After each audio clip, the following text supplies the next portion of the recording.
शिरवळ खंडाळा MIDCतील अन्यायाविरोधात तरुणाचे बेमुदत आमरण उपोषण. बातमी संपादक सुनील रासकर, क्रांती सूर्य न्यूज सातारा. शिरवळ खंडाळा MIDC परिसरातील भूमिपुत्रांवर होत असलेल्या अन्यायाविरोधात खंडाळा तालुक्यातील उच्च शिक्षित तरुण रवींद्र चव्हाण यांनी बेमुदत आमरण उपोषण सुरू केले आहे. बाहेरून आलेल्या केसोडी येथील अनंत डिफेन्स सिस्टीम प्रायव्हेट लिमिटेड या कंपनीचे मालक चेतन धारिया यांच्याकडून सतत अन्याय होत असल्याचा आरोप करत जोपर्यंत त्यांच्यावर कायदेशीर फौजदारी गुन्हे दाखल होऊन अटक होत नाही तोपर्यंत उपोषण मागे न घेण्याचा निर्धार चव्हाण यांनी व्यक्त केला आहे.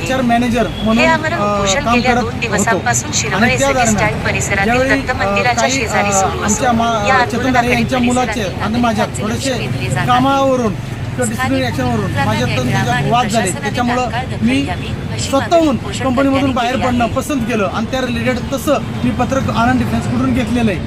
आणि मी बाहेर पडल्यानंतर 2 ते 3 महिन्यानंतर त्या कंपनीतल्या व्यवस्थापनाने काही ऑपरेटर, काही कामगार वर्गाला 2-3 कामगार वर्गाला त्यांनी कामावरून निलंबित केलं, ऑन द स्पॉट कामावरून काढून टाकलं. आणि ती जॉब सिक्युरिटी याचा विषय असल्या कारणाने तेथील कामगारांनी एकजूट होऊन तिथं युनियन केली. आता मी बाहेर पडले त्याच्या अगोदर 3 महिन्यापूर्वी मी बाहेर पडलो होतो आणि त्याच्यानंतर 3 महिन्यानंतर युनियन झाली. युनियन झाले असताना मालकाचा माझ्यावरती आरोप होता. मालकाने मला समोर बोलवून घेतलं, माझ्या घरी आले, मला पुण्यामध्ये बोलवून घेतलं आणि तिथं मला काही पैशाची अमाऊंट, रकमेची अमाऊंट देऊ पाहिली की तुझी ती पोरं ऐकण्यातली येतं तर तू आम्हाला युनियन तोडायला मला मदत कर.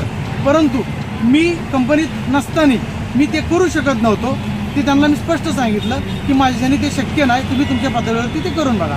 त्यानंतर मला 27 ऑगस्ट 2024 रोजी त्यांनी मला व्हॉट्सअप कॉल करून मला धमकी दिली, जर तू आम्हाला मदत नाही केली तर तुझं करिअर पूर्णपणे आम्ही बर्बाद करू आणि लोकांना खोटं नाटं सांगून आम्ही ते उद्ध्वस्त करून देऊ. त्या रिलेटेड मी 28/8/2024 रोजी मी पोलीस ठाण्यामध्ये त्यांच्या विरुद्ध मी त्यांच्या विरुद्ध खोट्या आरोपात मला गुंतवण्याची धमकी दिल्याबाबतची मी तक्रार दाखल केली. त्याचा राग डोक्यात धरून त्यांनी त्याच्यानंतर मी जिथं नवीन कंपनीत मी जॉईनिंग करेल तिथं त्यांनी आमच्या कंपनीमध्ये ह्या माणसाने युनियन केलेले आहे, ह्या माणसाने शशिकांत शिंदेला आणलेलं आहे, ह्या माणसाचं कॅरेक्टर, ह्या माणसाचं चरित्र, असं ह्या गोष्टीचं गलिच्छ माझ्यावरती आरोप करून त्याच्यानंतर 3 ते 4 कंपन्यांनी माझी नोकरी घालवली. आत्ताच्या चालू कंपनीमध्ये मी ज्यावेळी मुथा फाउंड्रीमध्ये मी कामाला लागलो, 1 महिन्या जवळपास 14 डिसेंबर रोजी मी कामाला लागलो. हे काम करत असताना त्यांनी 7 जानेवारी दरम्यान त्याला ज्यावेळी कळलं की हा रवींद्र चव्हाण मुथा फाउंड्रीमध्ये HR मॅनेजर म्हणून कामाला लागलेला आहे, त्यानंतर त्यांनी परस्पर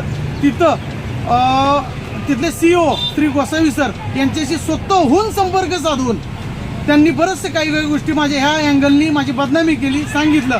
त्याचा परिणाम कंपनीने मला राजीनामा द्यायला भाग पाडलं. परंतु हे करत असताना मला कंपनीच्या CEOनी मला सर्व त्यांनी केलेलं चॅटिंग, त्यांनी केलेले फोन कॉल स्वतःहून करतोय ह्या गोष्टीचं मला त्यांनी दाखवलं. त्यावेळी माझ्या लक्षात आलं की आनंद डिफेन्स कंपनीचा मालक चेतन धारिया गेले 2 वर्ष झालं माझं अशा पद्धतीने मला बर्बाद करण्याच्या हेतूने ह्या पद्धतीने असं माझ्या नोकऱ्या घालवतो या आणि ह्या ज्या माझ्या नोकऱ्या जात आहेत त्यामुळं मी त्यांच्यावरती शिरवळ पोलीस ठाण्यामध्ये त्यांच्यावरती गुन्हा दाखल व्हावा, माझं आर्थिक नुकसान केलेलं आहे, मला आत्महत्येला प्रवृत्त केलेलं आहे, असे अनेक गुन्हे दाखल त्यांच्यावरती करण्यात यावेत. या पद्धतीने मी आज शिरवळ पोलीस ठाण्यामध्ये मी अर्ज दाखल केला आहे. 7 दिवसापूर्वी मी सगळ्यांना नोटीस दिलेल्या आहेत. सगळ्यांना आव्हान करतोय की मी माझं जे काय आमरण उपोषण मी त्यानिमित्त करतोय, जोपर्यंत चेतन धारिया यांच्यावरती या रिलेटेड सगळे गुन्हे जोपर्यंत दाखल होत नाहीत आणि त्यांना अटक केली जात नाही तोपर्यंत मी माझं आमरण उपोषण हे चालूच ठेवणार, अगदी मरेपर्यंत चालू ठेवणार. तरी मला त्याबाबतचा न्याय मिळावा एवढीच अपेक्षा.